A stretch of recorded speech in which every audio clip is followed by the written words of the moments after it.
Good morning students. आज आपण science 1च्या chapter number 2ला सुरुवात करणार आहोत. तसे विचार केला तर तुम्हाला प्रश्न पडला असेल, पहिला चॅप्टर आपण सुरुवात का नाही केला, सेकंड चॅप्टरची सुरुवात का करत आहोत. कारण सायन्स हा अतिशय इंटरेस्टिंग सब्जेक्ट आहे. सायन्स फर्स्टमध्ये एकत्रित 10 टॉपिक येतात आणि या 10 टॉपिकपैकी 50% पार्ट हा फिजिक्सचा येतो आणि 50% पार्ट हा केमिस्ट्रीचा येतो. असे दोन सब्जेक्ट या सायन्स 1 या पुस्तकामध्ये आहेत आणि त्यातला चॅप्टर नंबर 2 आज आपण सुरू करणार आहोत. चॅप्टरचं नाव आहे पिरियॉडिक क्लासिफिकेशन ऑफ एलिमेंट्स. तसं CBSEच्या सिलेबसला क्लासिफिकेशन ऑफ एलिमेंट्स हा टॉपिक या नावाने ओळखला जातो, पण आपल्या स्टेट बोर्डच्या सिलेबसला पिरियॉडिक क्लासिफिकेशन ऑफ एलिमेंट असा हा टॉपिक आपल्याला दिलेला आहे.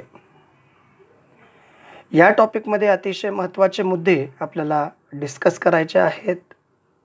डिस्कस करण्या अगोदर या अतिमहत्त्वाच्या मुद्द्याचं थोडक्यात इंट्रोडक्शन सांगतो. पहिला मुद्दा आहे एलिमेंट्स अँड देअर क्लासिफिकेशन. आत्तापर्यंत आपण एलिमेंट्स हे ऐकलेले आहेत, वाचलेले आहेत, पाहिलेले आहेत आणि आता त्याचं आपल्याला क्लासिफिकेशन या टॉपिकच्या माध्यमातून पाहायचं आहे. एलिमेंट्स कुठल्या बेसवरती, कुठल्या स्टेटमध्ये आणि कुठल्या बेसवरती त्यांचं क्लासिफिकेशन कशा प्रकारे केलेलं आहे हे या टॉपिकमध्ये आपल्याला पाहायचं आहे. दुसरा मुद्दा आहे डोबे रायनर ट्रेड्स. डोबे रायनर हे सायंटिस्टचं नाव आहे. ज्या सायंटिस्टनी काही कन्सेप्ट या टॉपिकमध्ये आलेल्या आहेत.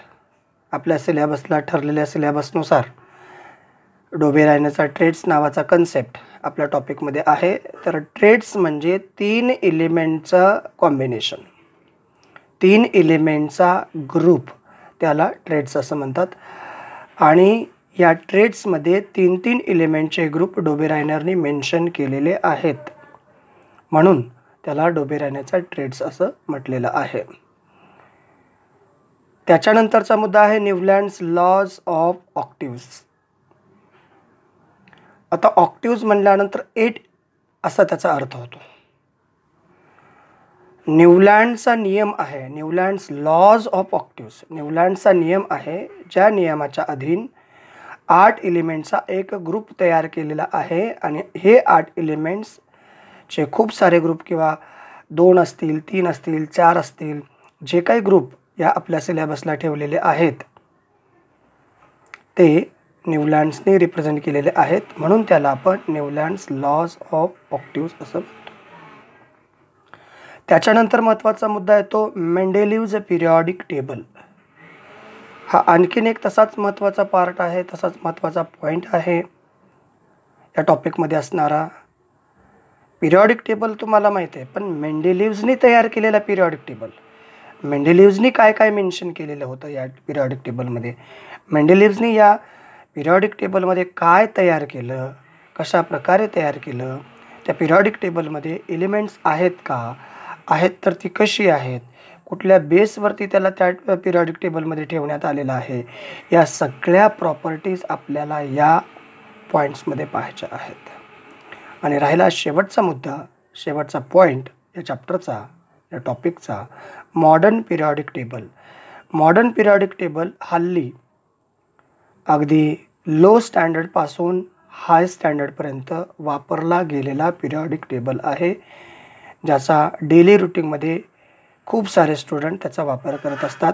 हा मॉडर्न पिरियॉडिक टेबल हेनरी मोसलेनी तयार केलेला आहे. अशा प्रकारे हे मुद्दे या टॉपिकमध्ये आहेत, अशा प्रकारे हे पॉईंट्स या टॉपिकमध्ये आहेत, ज्याचं डिटेल्स, ज्याचं डिस्क्रिप्टिव्ह पार्ट आज आपल्याला पाहायचा आहे. या टॉपिकशी रिलेटेड महत्त्वाचे काही मुद्दे आपल्याला सुरुवातीला पाहायचे आहेत. पैकी पहिला मुद्दा आहे मॅटर. मॅटर म्हणजे नेमकं काय? आपण बऱ्याचदा म्हणतो हा मॅटर, तो मॅटर, असला मॅटर झाला, तसला मॅटर झाला, वगैरे वगैरे. आपण मॅटरबद्दल खूप काही बोलतो, पण केमिकली मॅटर म्हणजे नेमकं काय? मॅटर म्हणजे एक सबस्टन्स, मॅटर म्हणजे पदार्थ असं आपण गृहीत धरतो. मग या पदार्थांचे, या सबस्टन्सचे, या मॅटरचे किती प्रकार पडतात? तर या टॉपिकनुसार या मॅटरचे 2 प्रकार पडतात. पहिला येतो प्युअर सबस्टन्स आणि दुसरा येतो मिक्सचर. आता प्युअर सबस्टन्स बेसिकली 2 प्रकार येतात. एक आहे एलिमेंट्स, दुसरा आहे कंपाऊंड. तर मिक्सचरला सुद्धा तसे 2 प्रकार येतात, पण आपल्या सिलेबसला दिलेलं नाही. मिक्सचरचे 2 प्रकार येतात, हे आपल्या सिलेबसला दिलेलं नाही. पण मिक्सचरच्या बाबतीत 11वी 12वी सायन्सला खूप सारं वेटेज दिलेलं आहे. वेगवेगळ्या प्रकारचे मिक्सचर 11वी 12वीला मेन्शन केलेले आहेत आणि त्यावेळेस आपण डिटेल पाहू. तत्पूर्वी मी या मिक्सचरबद्दल काही माहिती सांगणार आहे, तुम्ही ते लक्ष देऊन ऐकायचं आहे. तत्पूर्वी पहिला मुद्दा होता आपला प्युअर सबस्टन्स, आणि या प्युअर सबस्टन्समध्ये एलिमेंट्स पण येतात आणि कंपाऊंड्स पण येतात. मग एलिमेंट्स म्हणजे नेमकं काय आहे? तर एलिमेंट्स हा असा सबस्टन्स आहे ज्याच्यामध्ये एकाच प्रकारचे ॲटम असतात, त्याला आपण एलिमेंट म्हणतो. Element is a substance that made entirely from one type of atom. एकाच प्रकारचे ॲटम ज्याच्यामध्ये असतात त्याला एलिमेंट्स म्हणतो. तर कंपाऊंड कशाला म्हणायचं? Compound is made up of different types of substance किंवा डिफरंट टाईप्स ऑफ ॲटम्स, त्याला आपण कंपाऊंड म्हणतो. आणि एलिमेंटमध्ये एकाच प्रकारचे ॲटम असतात, तर कंपाऊंडमध्ये डिफरंट टाईप्स ऑफ ॲटम्स असतात. त्याचबरोबर कंपाऊंडमध्ये जे सबस्टन्सेस आहेत त्याचं प्रमाण मात्र फिक्स असतं, त्याचं प्रपोर्शन फिक्स असतं. त्याच्यामध्ये जे जे कन्स्टिट्युएंट आहेत त्यांचं प्रमाण फिक्स असतं, त्याला आपण कंपाऊंड म्हणतो. एक्झाम्पल आहे सोडियम क्लोराईड, मीठ. दर दिवस खात होते मीठ, हे एक सुंदर कंपाऊंडचं एक्झाम्पल आहे. त्याच्यामध्ये सोडियमचं आणि क्लोरीनचं प्रमाण फिक्स आहे असं आपल्याला म्हणता येतं. त्याच्यानंतर मिक्सचरचे बेसिकली 2 प्रकार येतात. एक आहे होमोजिनियस आणि दुसरा आहे हेट्रोजिनियस. पण आपल्या सिलेबसला दिलं नसल्या कारणाने मी या ठिकाणी होमोजिनियस किंवा हेट्रोजिनियस फॉर्म ऑफ मिक्सचर असं मेन्शन केलेलं नाही. तरीसुद्धा मिक्सचर हे 2 किंवा 2 पेक्षा जास्त नॉन रिॲक्टिंग सबस्टन्सपासून तयार झालेलं असतं असं आपल्याला सांगता येतं. Mixture it may be homogeneous, it may be heterogeneous. Mixture, it is a heterogeneous forms of 2 or more non-reacting substances, or mixture is a homogeneous form of 2 or more non-reacting substances. आणि त्याचं example दिलं आहे lemon juice. Lemon juice is a homogeneous mixture आहे. आपल्याला मिक्सचरबद्दल जास्त detail पाहायचं नाही, तरीसुद्धा काही कन्सेप्ट मी तुम्हाला मिक्सचरशी संबंधित सांगितलेल्या आहेत. याच्यापेक्षा जास्त सांगायची गरज नाही, कारण 11वी 12वीला आपल्याला ते पुढं शिकायचं आहे. या टॉपिकशी रिलेटेड आणखीन एक महत्त्वाचा मुद्दा येतो, तो म्हणजे एलिमेंट्स. बेसिकली एलिमेंट्स ह्या पिरियॉडिक टेबलमध्ये आहेतच, ते आपल्याला पाहायचे आहेतच. तत्पूर्वी एक महत्त्वाचा मुद्दा आपल्याला या ठिकाणी मुद्दामून सांगायचा आहे. एलिमेंट्स 3 प्रकारचे आहेत, 3 टाइप्स ऑफ एलिमेंट्स. पहिला मेटल्स, दूसरा नॉन मेटल्स, तीसरा metalloids. Elements are classified into 3 types: metals, non-metals and metalloids. So what is mean by metals, what is mean by non-metals, what is mean by metalloids. त्याचबरोबर metal काय असतात, non metal काय असतात, metalloid काय असतात, कसे असतात, तर त्यांच्या प्रॉपर्टी ऑलरेडी आपण शिकलेल्या आहेत. मेटल काय असतात, कसे असतात, त्यांचा वापर कुठं केला जातो, नॉन मेटल काय असतात, कसे असतात, त्यांचा वापर कुठं केला जातो, त्याचबरोबर मेटलॉइड कसे असतात आणि कशा प्रकारे त्यांचा वापर केला जातो, या सगळ्या गोष्टी ऑलरेडी आपण शिकलेल्या आहेत.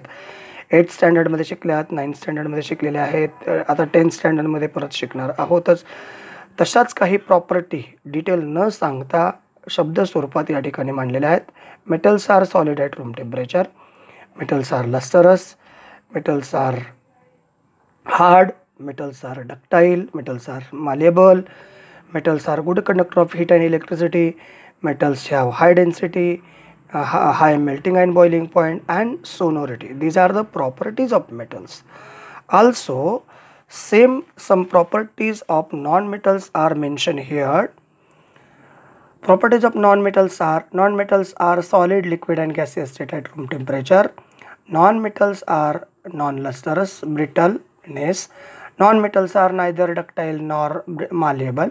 Non-metals are bad conductor of heat and electricity, low density and low melting and boiling points. These are the properties of non-metals.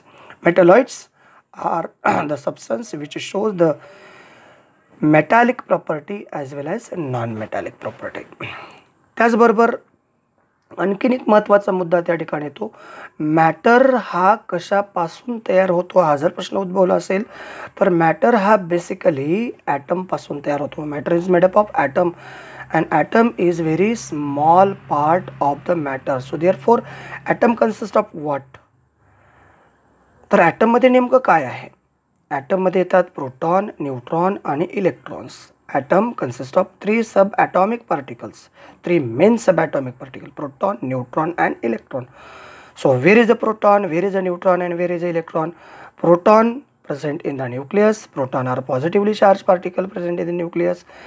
Neutron is also chargeless particle present in the nucleus, and electron is a negatively charged particle and it is present in the circular path.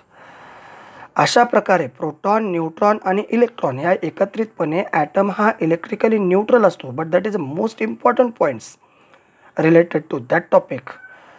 So therefore we have taken this point including to introductory parts. So I hope अशी आशा ठेवतो, अशी अपेक्षा ठेवतो ज्या सांगितलेल्या गोष्टी तुम्हाला कदाचित कळालेल्या असतील. ओके, धन्यवाद. या ठिकाणी थांबतो. थँक्यू.